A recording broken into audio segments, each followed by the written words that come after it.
வணக்கம் விவசாய நண்பர்களே, நான் மொபிடெக்லேருந்து தனசேகர் பேசுகிறேன்.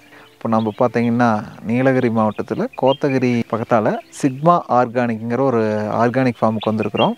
இந்த என்கொயரி பார்த்திங்கன்னா நம்மளுக்கு விவசாய கண்காட்சி 2023 கொடிசியாவில் என்கொயரி பண்ணியிருந்தாங்க.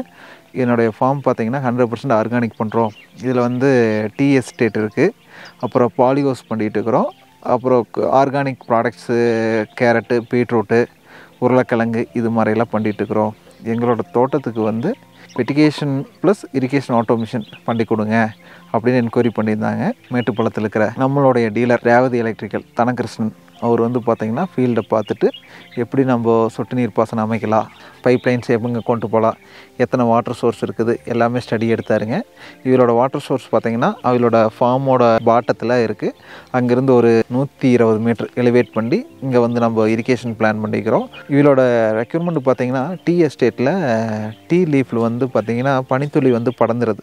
அது எப்படின்னு பார்த்திங்கன்னா அதிகாலையில் இது மாதிரி நடக்கிறதுனால உங்களுக்கு பனி ஃபார்ம் ஆனால அந்த லீஃப் உங்களுக்கு பொறிக்கிறதுல பிரச்சனை இருக்குது. அது இல்லாத அதோட குவாலிட்டி மாறுதுனாங்க. அதுக்கு என்ன பண்ண அப்படின்னா ஓகே இதுக்கு ஸ்ப்ரிங்க்லர் போட்டு மார்னிங், அதாவது அதிகாலையில் பார்த்திங்க அப்படின்னா ஸ்ப்ரிங்க்லர் போட்டு ரன் பண்ணும்போது பார்த்திங்க அப்படின்னா உங்களுக்கு அந்த மாய்ஸ்சர் ஃபார்ம் ஆகிறதில்ல. அதாவது உங்களுக்கு அந்த லீஃபில் பனி ஃபார்ம் ஆக இருக்கிறனால காலையில் டீ தலை பொறிக்கிறதுக்கு அவளுக்கு ஈஸியாக இருக்குது அப்படின்னு சொன்னாங்க. அது ட்ரையல் அண்ட் சிஸ்டத்தில் பார்த்திங்கன்னா ஸ்ப்ரிங்க்லர் போட்டு கொடுத்துருக்குறோம். இது பார்த்திங்கன்னா இன்றைக்கி பார்த்திங்கன்னா நம்மளோட இன்ஜினியர்ஸ் அண்டு சொட்டு நீர் பாசனம் தனகிருஷ்ணன் டீம்ஸு, ஃபெர்டிகேஷன் ஆட்டோமேஷன் டீம்ஸு எல்லாமே இங்கே ஒர்க் பண்ணிகிட்டு இருக்கிறோம்.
இந்த ஃபீல்டில் அடுத்த 6 மாதம் கழித்து நம்ம இது இன்ஸ்டால் பண்ணதுக்கப்புறம் என்னென்ன மாதிரி ரிசல்ட் வந்திருக்குது, என்னென்ன மாதிரி பயன் அடைஞ்சிருக்கிறாங்க, ஆர்கானிக்கில் 4 சிஸ்டம் 4 டேங்க் வச்சு 4 இன்க்ரீடியன்ட் கொடுக்குறக்கு டிசைன் பண்ணிக்கிறோம். அதோட கொடுத்தனால அதோட ரிசல்ட் எப்படி இருக்குது, அது ஆர்கானிக்காக ப்ரொடியூஸ் பண்ணுறோட என்ன அளவுக்கு ஈல்டு இன்க்ரீஸ் ஆகிருக்குது, எந்த அளவுக்கு வாட்டர் சேவ் பண்ணி கொடுத்துருக்குறோம், எத்தனை மேன் பவர் சேவ் பண்ணி கொடுத்துருக்குறத பற்றி நம்ம குமரகுரு சார்கிட்ட கேட்டு தெரிஞ்சுக்கலாம் அடுத்த 6 மாதம் கழிச்சு.